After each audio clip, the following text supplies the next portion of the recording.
Good morning all of you. आज आप किसी भी ऑर्गेनाइजेशन में या फिर किसी भी इंडस्ट्रीज में जाएं तो स्किल मैन पावर का सबसे बड़ा समस्या है। इसका जवाब विगत दिनों मुझे एक पुस्तक पढ़ने के बाद प्राप्त हुआ। आखिर ऐसा क्यों हो रहा है? अगर आप अपने धर्मशास्त्रों को पढ़ते हैं तो वहां दो गुरु की बातचीत होती है, एक बृहस्पति, दूसरा शुक्राचार्य। तो आपके यहां स्किल मैन पावर किसके अंतर्गत में ट्रेंड हुए हैं, यह बड़ा ही महत्वपूर्ण चीज है।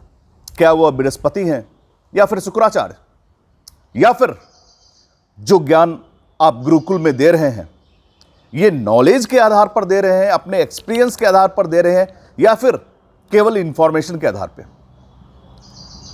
आज अगर आप देखो तो चाहे कोई भी ऑर्गेनाइजेशंस हो या फिर कोई भी एरिया, हम अपने शॉप फ्लोर के लोगों को जो इंफॉर्मेशंस देते हैं या ज्ञान देते हैं वो केवल इंफॉर्मेशन देते हैं, उनके रूट पे जाकर उन्हें बताते नहीं हैं, जिस कारण आज इतनी बड़ी समस्या उत्पन्न होते जा रही है।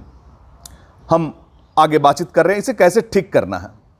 याद रखें, कुछ महत्वपूर्ण पॉइंट्स है, अगर आप अपने ऑर्गेनाइजेशन में या फिर अपने क्षेत्र में इसे अपनाते हैं तो एक मूल चूल परिवर्तन देखने को मिलता है। सबसे पहला चीज, आप चाहे जिस क्षेत्र में भी काम कर रहे हो और आपके शॉप फ्लोर के लोग वहां काम कर रहे हैं, तो सबसे पहली चीज जो है, आप उन्हें यह बताएं कि उनका कार्य क्या है और उनके कार्य का इंपॉर्टेंस क्या है। और यदि आप इसे बताने में सफल हो जाते हैं कि उनका कार्य उस ऑर्गेनाइजेशन का सबसे महत्वपूर्ण कार्य है और उन्हीं के कार्य पर पूरी ऑर्गेनाइजेशन डिपेंड है, उस दिन आप 80% सफलता प्राप्त कर लेंगे। लेकिन दुर्भाग्यवश हम यहीं पर असफल हो जाते हैं।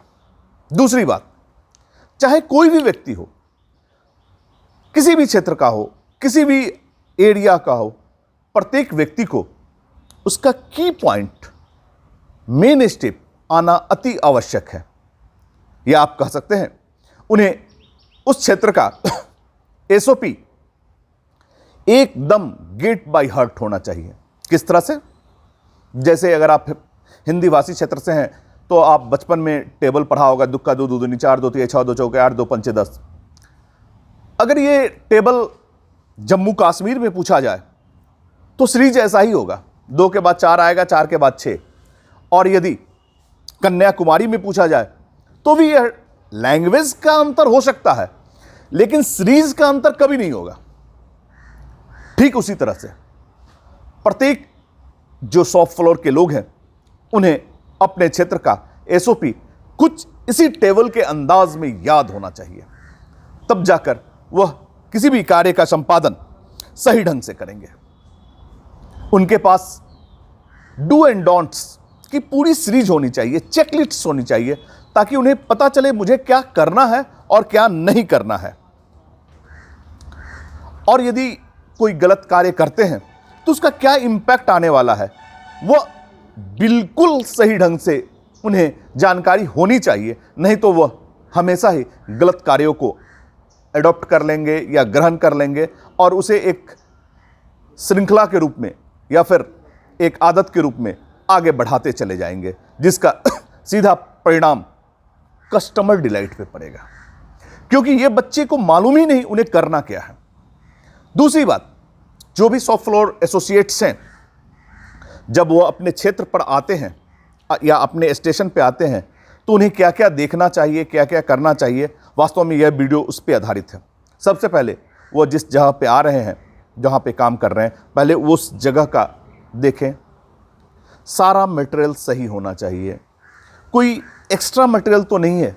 यदि है, इमीडिएट अपने सुपरवाइजर को बताएं प्रत्येक मटेरियल जगह पर है या नहीं, कोई अनवांटेड चीज तो नहीं है, कोई शॉर्ट या एक्सेस मटेरियल तो नहीं है। यदि शॉर्ट या एक्सेस मटेरियल आपके टेबल पर या आपके ड्रॉर में है, इमीडिएट अपने ऑफिसर को बताएं। आपके आगे के शिफ्ट के व्यक्ति यदि काम कर कुछ कार्य को अधूरा छोड़कर चले गए हैं तो जो जा चुके हैं उनकी जिम्मेवारी बनती है कि वह लिख कर जाएं उन्होंने किस कार्य को कहां तक किया है, कितनी संख्या तक किया है। और जो नए शिफ्ट में आए हैं उनकी यह जिम्मेवारी बनती है कि वो उस चीज़ को चेक करें और देखें वास्तव में उन्होंने जो संख्या बल छोड़ा है क्या वह संख्या बल उतना ही है। यदि नहीं, तुरंत अपने ऑफिसर को इमीडिएट कम्युनिकेट करें। यदि शिफ्ट समाप्त होता है तो भी आपकी यह जिम्मेवारी बनती है कि अपने सारे कार्यों का संपादन करने के बाद जो भी संख्या बल बच गया है उसे वहां लिख दें। कोई भी अननेसेसरी अनवांटेड चीज, एक भी चीज आपके अगर टेबल पे है, तुरंत अपने ऑफिसर को या अपने सुपरवाइजर को या अपने एरिया ओनर को इमीडिएट बताएं कि ये सर मेरे जगह पर है, जिसका मुझे कोई आवश्यकता नहीं है, तुरंत आप इसे लेकर जाएं। आपके पास जो भी टेप, कटर या कोई भी टूल्स जो आप यूज करते हैं, आपके टेबल पर एक मार्किंग होना चाहिए और वह चीज वहीं पे होना चाहिए। क्यों? यदि वह मार्किंग के अंतर्गत वह सामान नहीं होता है तो ऐसी स्थिति में आप तुरंत बोल सकते हैं कि यह चीज वहां पे नहीं है, तो फिर सुपरवाइजर या एरिया ओनर आपके लिए यह व्यवस्था करेगा कहां से लाएं। यदि कोई पार्ट एक्स्ट्रा है, शॉर्टेज है, शॉर्टेज दैट मीन्स कम है, डैमेज है, रस्टी है, इमीडिएट अपने ऑफिसर को इन्फॉर्म करें, सर ये पार्ट मुझे शॉर्ट मिला है, ये पार्ट मुझे एक्सेस मिला है, या ये पार्ट डैमेज है, या ये पार्ट रस्टी है, ये पार्ट स्लेबल कंडीशन में नहीं है। कोई भी व्यक्ति जो अपने क्षेत्र में कार्य करते हैं उनका पूरा सामान एक सिस्टमेटिक होना चाहिए। हर एक चीज के लिए पीप, हर एक चीज के लिए जगह होनी चाहिए और प्रत्येक चीज उसी जगह पे होनी चाहिए। सबसे महत्वपूर्ण चीज, यदि आपके अगल बगल में पैलेट्स है, टोट है या फिर केज है, प्रत्येक 90 डिग्री में एकदम सीधी, येलो लाइन से बाहर नहीं, अंदर, और 90 डिग्री में कोई भी मटेरियल सीधी होनी चाहिए। कोई भी स्टिकर या अनवांटेड चीज फ्लोर पर आपके पास नहीं होना चाहिए। अक्सर यह देखा गया है कि किसी भी टेबल या फिर ऑपरेशन के नीचे झाड़ू या कॉटन या फिर अनवांटेड चीज रखे हुए मिलते हैं। ये जो भी एरिया ओनर हैं या फिर जो उस क्षेत्र स्टेशन पे कार्य करते हैं, उनकी प्रथम जिम्मेदारी बनती है कि आने के बाद सबसे पहले उसे नीट एंड क्लीन करें, या कोई भी चीज़ है इमीडिएट सुपरवाइजर को इन्फॉर्म करें और जाने से पहले उन सारी चीज़ों को ठीक उसी तरह अपने नेक्स्ट आने वाले टीम को सपुर्द करे या प्रदान करे, ताकि उन्हें कार्य करने में वही एनर्जी प्राप्त हो। अगर आप इन सारी चीज़ों को ध्यान में रखते हैं तो आपका क्षेत्र काफ़ी अच्छा होगा और एक सुखद आनंददायक परिणाम आपको प्राप्त होगा। जय हिंद।